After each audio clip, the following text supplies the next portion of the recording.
Welcome. Bruchim Abbaim. I am Rabbi Paul, your virtual rabbi, and you have found Beit Virtuali with ever-shifting backgrounds as I move around northern Germany. Something that I've reacted differently to in the last few years of my rabbinate than I did in my first 2 years is when people would come to me interested in converting to Judaism and would say something to the effect of, I want to convert to Reform Judaism. Now, kind of makes sense. I graduated and got my smicha, my ordination, from a World Union of Progressive Judaism seminary from the Abraham Geiger Kolleg here in Germany. And so it would make sense that some people approaching me would know that I was officially a Reform rabbi, although maybe in a slightly different sense than American Reform. German Reform today has a slightly different flavor, as do most movements that carry the same names in different locations, and that's maybe a video for a different day. But in the beginning, I would kind of work with that, but I really started addressing that right off the bat a little bit later on, saying, Judaism is Judaism, and there are flavors and there are aesthetics. But if we convert to Judaism, we become a Jew. We don't become a Reform Jew. We can choose to go to a Reform synagogue or conservative or Orthodox or Reconstructionist or Renewal and fill in the blanks.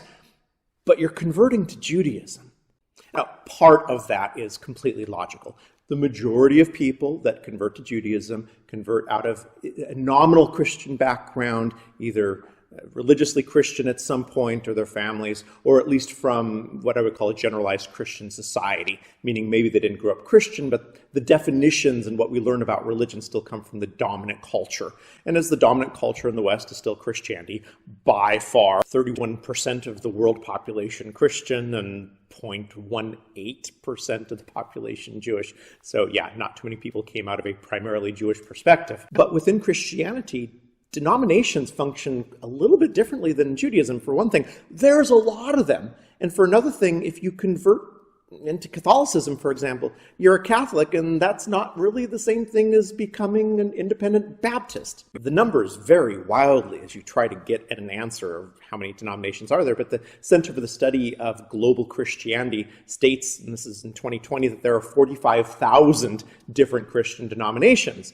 And within Judaism, we've kind of got 3 plus offshoots of each of them that are more or less similar to those 3 different main ideas. And the differences are why there are so many in Christianity and so few in Judaism have a lot to do with the difference between belief and practice. Again, the old joke that a Muslim friend of mine here in Germany once said, which is funny because it's true, that Muslims are the people who obey God, Christians are the people who believe in God, and Jews are the people who argue with God. So if we're dealing with a belief situation, Christianity with a credo, then you're going to have a lot more doctrinal separation. Within Judaism, we're going to argue all day long about how to practice this or that. There's even a lot of really good people who have suggested that orthodoxy is a bad term. It's probably better orthopraxy, the belief that people within that particular aesthetic of Judaism are actually saying our practice is correct. In Judaism, you have to believe that God exists and there's only one, but we get to argue all day long what that means. So our denominations aren't really denominations per se. I would call them aesthetic and interpretive differences. But there are some big ones, and that's what I want to get at today. But before we can really get to that point, there's a few other things that I really want to address. And the first of those is, how is it when we think of the streams, what do we tend to have in our mind? So before we jump too deeply into explanation, I think it would be helpful to look at what I think is an unhelpful picture. I want us to actually bring to mind what I have encountered when I've talked with people and what tends to be, at least at an unconscious level, in our minds as we think of Judaism. And that's really, we think of the streams in terms of a continuum.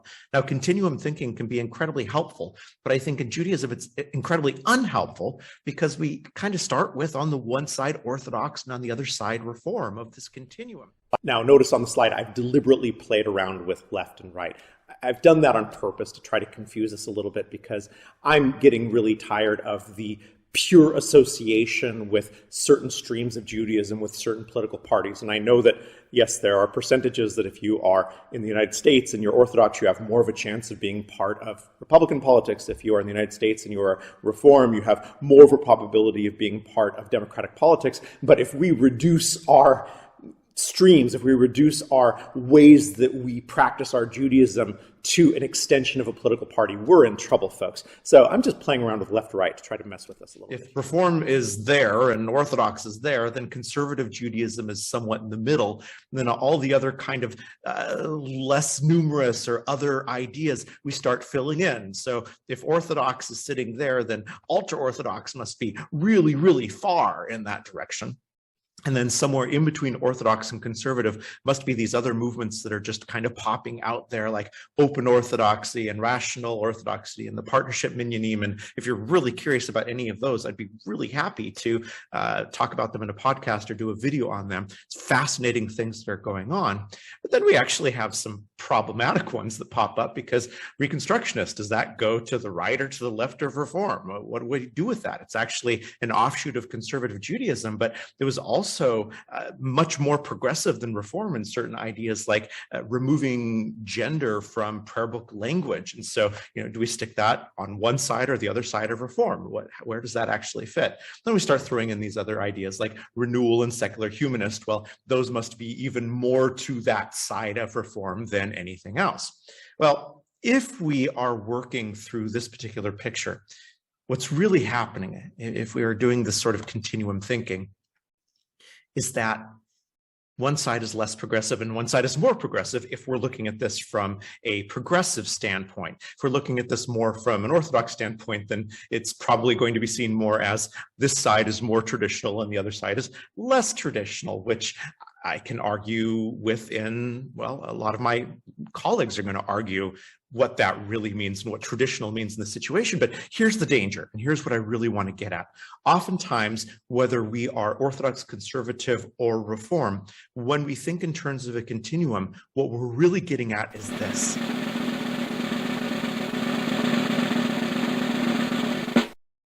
That one side is more authentic and the other side is less authentic. And I've seen that at work in as many Reform Jews as I have Orthodox Jews. From the Orthodox perspective, it is the tribal team, yay, us, we're more authentic.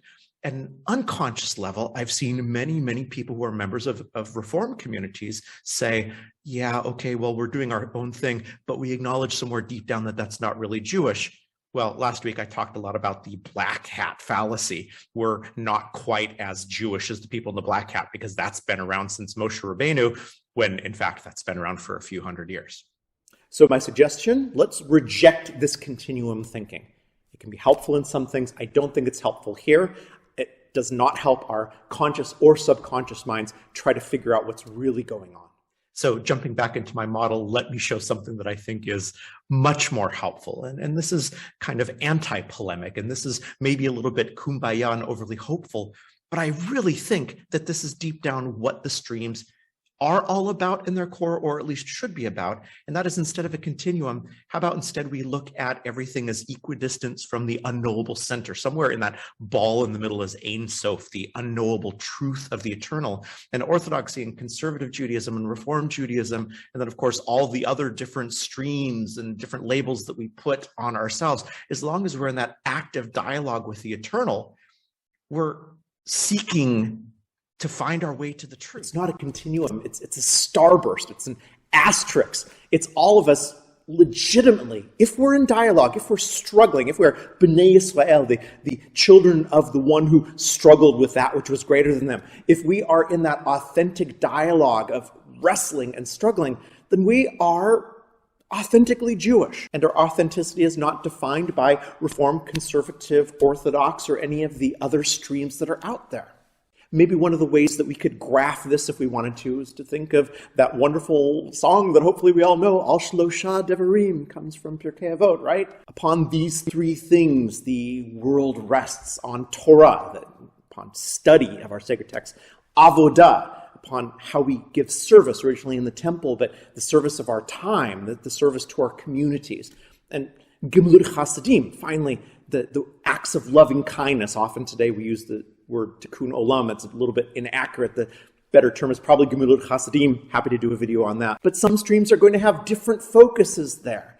And that doesn't make it less legitimate. Just because one person thinks that the study of Torah is the most important part of Judaism and perhaps doesn't participate in much Gimlut Hasidim, and another movement or groups within that movement focus very much on acts of loving kindness, one is not more legitimate than the other. We're all trying in different ways to reach that eternal truth that's in the middle. And before we get too far in that one and say, yay us, yay team, for anyone who is within Orthodoxy or conservative, for example, and believes that there are no Reformed Jews who are deeply committed to Torah and Avodah, you know nothing about Reformed Judaism. And if you are in Reformed Judaism and think that there are people in conservative or Orthodox who have nothing to do with social issues, who have nothing to do with acts of loving kindness within society, then you don't know anything about Orthodoxy. And that's what this is really all about. It's incumbent upon us to stop generalizing, to stop assuming authenticity, to move ourselves out of our tribes, and when we make our decisions of what we want to do with our streams,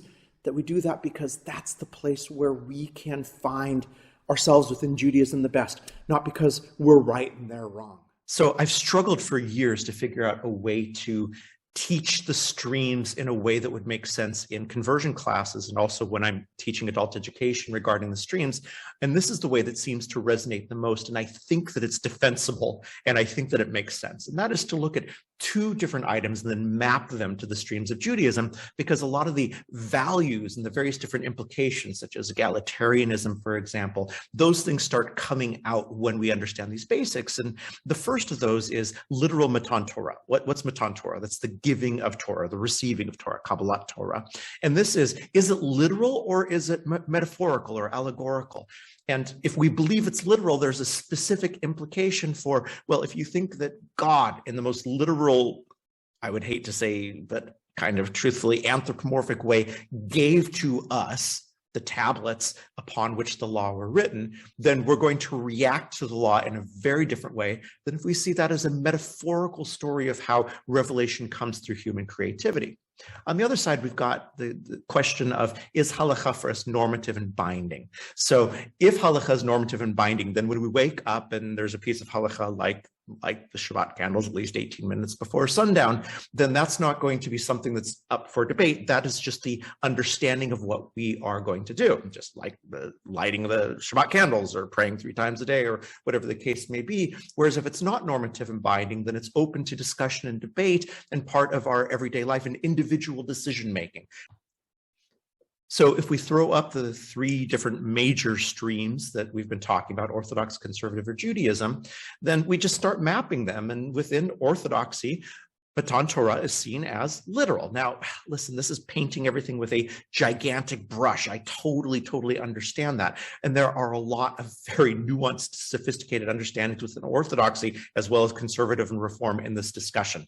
So before anyone jumps out and says that's incredibly inaccurate, I'm trying to take very 10,000-foot view here in order to get through this. But within conservative and reform Judaism, Matan Torah is seen as something that doesn't have to be a literal historical event in order to be revelation, in order to be powerful. And the other side is halakha normative within Orthodoxy. Yes, it is. Within conservative, yes, it is. And that, I think, helps break down what is unique about conservative, whereas Reform Judaism generally, again, there are different versions of reform around the world, but generally calls itself a non-halakhic movement. Now, a quick little word on non-halakhic, because this drives me crazy both within and outside of Reform Judaism. And I'm specifically talking about American Reform Judaism right now. I do very specifically have a memory of an amazing couple that were part of bringing one of the Torah scrolls that my rabbinical school uses, and it was a recovered Holocaust scroll, and one of my great memories of rabbinical school is downtown Berlin with a chuppah over a Torah scroll, me playing clarinet and us dancing and returning this scroll that had been lost in the Holocaust and eventually made its way to the States back. What an amazingly beautiful thing. But the couple who came from an American Reformed synagogue, after going through our morning service, said if we didn't know any better, we'd think that was an Orthodox service. So surface aesthetics and underlying concepts are not always mutually intelligible based on external aesthetic ideas. But what's more important here is this idea of within Reform, Some people believe that, okay, we are not bound to halakha. That is not what American Reform Judaism says.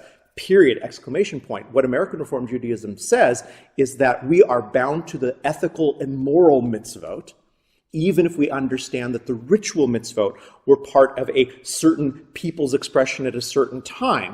And then even though over 100 years ago, anyone who put on a tallis or tefillin or even a kippah were roundly mocked for being pre-modern or slightly backwards, that's changed radically over time, and we've entered into what's called this idea of informed choice. Rabbi Eric Yaffe, head of the ORJ for many years, made this phrase kind of the popular one, the idea that we all engage as individuals with halakha. So the non-halakhic part says we are not going to necessarily bind our communities to halakha because, again, we recognize that there has been change over time. But the same sort of misunderstanding then comes from outside. Oh, Reform Jews don't have anything to do with halakha. Once again, there is a specific complexity that is being completely missed in that one.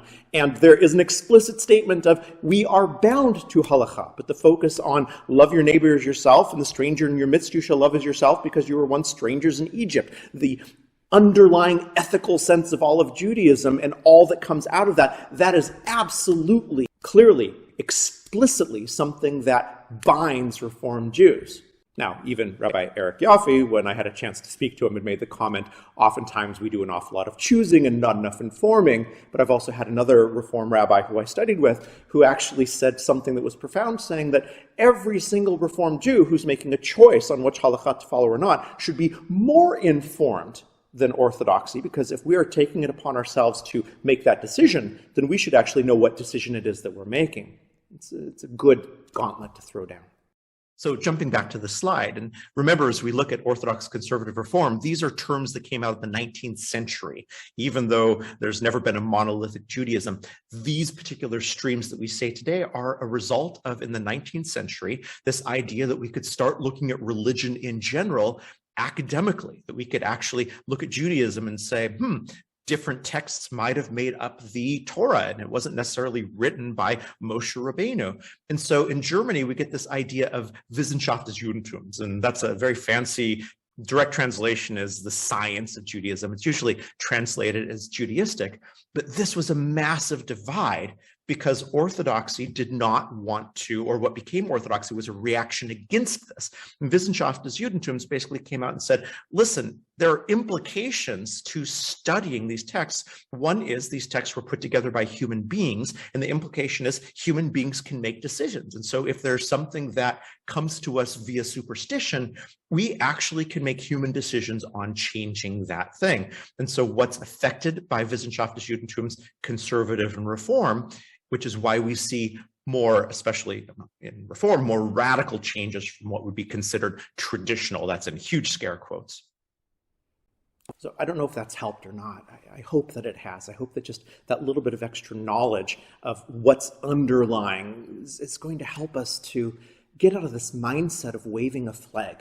I really wanted to approach the subject because of, over the last decade, the amount of times I've heard someone say, our version of Judaism is right and they're bad for believing in another version of Judaism. And I know I'm being overly simplistic on the arguments that are being made, but this underlying idea of watching, for example, someone going to a service at an Orthodox synagogue and coming back and saying, wow, I found that thing that they did really interesting, and then watching people jump all over them and say, why would you even do that? Well, there's a lot of reasons that we might do that, and among them are to expand our knowledge, to challenge ourselves, to make ourselves feel a little uncomfortable, and perhaps figure out, well, that there might be gaps in what I know. I had the honor of singing in the choir of the Great Synagogue in Jerusalem for a high holiday season, and the choir director there, Eli Yaffe, a mensch par excellence. When I went into my vocal audition, I felt pretty uncomfortable. I felt like I was not authentic. I felt like I didn't really belong. I was still in rabbinical school at the time, working through a lot of issues, probably some of them I'm still working through. And after he'd been so polite on email, I said, you do understand that I am a Reform rabbinical student.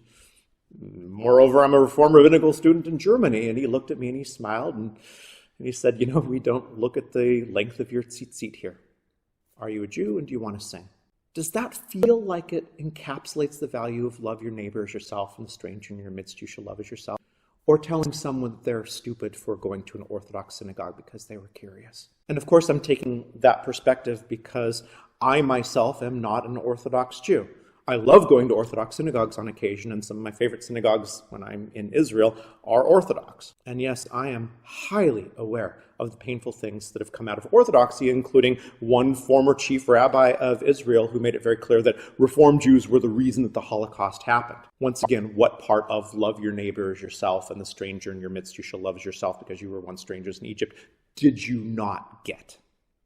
At the end of the day, if we are choosing to go to one synagogue in one stream over another, having that variety is a good thing. And to make, it's probably an awful analogy, if I'm going to get a recording of Mahler, I have a good chance of getting a Sir George Solti recording of that. Why? Because I want to hear that brass section. I want to hear those horns when it says Schalt Richter auf, or put the bells of the horn in the air. I want what he did with that orchestra in that time. And when I go to a synagogue service, there are certain things that when I'm just there as the Jew in the pew that I want to experience. And that's between me and that which is greater than I am. And if we can start making our decisions based on that, based on what's going to help me find my most fulfilling path, and the other side, remember, for every entitlement, there's an obligation. In what milieu of Judaism am I most able to give of myself? If we make our decisions based on these aesthetics and these questions of how can I get and give the most, then the streams are providing a valuable service. But if we make them an extension of the flags that we're flying to tear others down, then seriously, why go to shul at all? Because we've missed the most basic element of what Torah is. So what's the purpose of this video? The purpose of the video is to make this more conscious, that we step into our shuls with the pride, not because we're waving the right flag, but because we have found that place where we can be of most service and that we can engage in Torah, Avodah, and Gemut Chassidim in the way that is most meaningful to us and allows us to participate the most and to give the most back. What a beautiful thing. And if that's our focus as we step into our shuls or choose who we watch online, well, that's lifting up. So with that, make sure if you've made it this far and you haven't subscribed to this channel, please do so. It makes all the difference in the world. Please click on that like button just right down below. And if you want to support us and make sure that we're able to keep this content going, please join us, become a member on Patreon, link down below. Last little channel news, we're trying to set up a pretty regular release of videos now. What it's looking like is Tuesdays or Wednesdays will be the podcast. Fridays will be Parshat Shavua. That seems to have been something that resonated. And then Sundays will be the release of the videos. I was going to do 3 in this series. It turns out that I think I've said what I wanted to say in the 2. So what do you want to hear next? Leave your questions down below. And then my question for you, what is it that most appeals to you about the stream of Judaism that you've chosen? And what is it that you find most beautiful about a stream that you don't engage in? Let's lift someone up instead of complaining. Let's actually put something in there and say, I think that that's a beautiful thing. If we're able to do that, that's already an act of lifting up. We've started by lifting ourselves up. With that, thank you all for being a part of Beit Virtuali. I'll see you next time.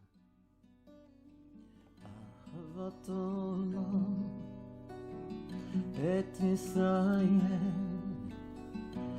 עמך אהבת